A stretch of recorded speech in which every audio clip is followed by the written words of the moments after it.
গত ৭ মাসে দেশে মব জাস্টিস সহ অস্থিতিশীলতা সৃষ্টিকারীরা কঠোর নজরদারির মধ্যে রয়েছেন বলে জানিয়েছেন তথ্য উপদেষ্টা মাহফুজ আলম।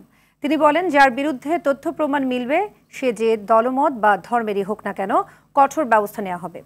বিকেলে সচিবালয়ে এক সংবাদ সম্মেলনে একথা বলেন তিনি। এ সময় মিথ্যা সংবাদ প্রচার নিয়ে ব্যবস্থা গ্রহণেরও হুঁশিয়ারি দেন তথ্য উপদেষ্টা।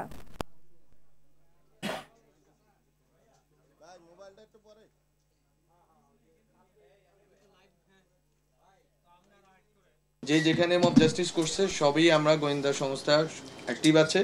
আমরা আরও বলছি প্রোঅ্যাক্টিভ ওয়েতে সব নজরদারির ভিতরে আনার জন্য, এবং বিশেষ করে এই যে হিজবুত তাহরীরের মিছিল থেকে শুরু করে যেখানেই আমরা যাই, যেটা প্রত্যাশা করি না সেটা হয়েছে বিভিন্ন ধরনের নন কোঅর্ডিনেশনের কারণে। আমরা বলছি যে আজকে থেকে আমরা চেষ্টা করব কোঅর্ডিনেটেড ওয়েতে সবগুলো তথ্য গ্যাদার করে যেই অপরাধী তাকে ওখানেই আমরা গ্রেপ্তার করব।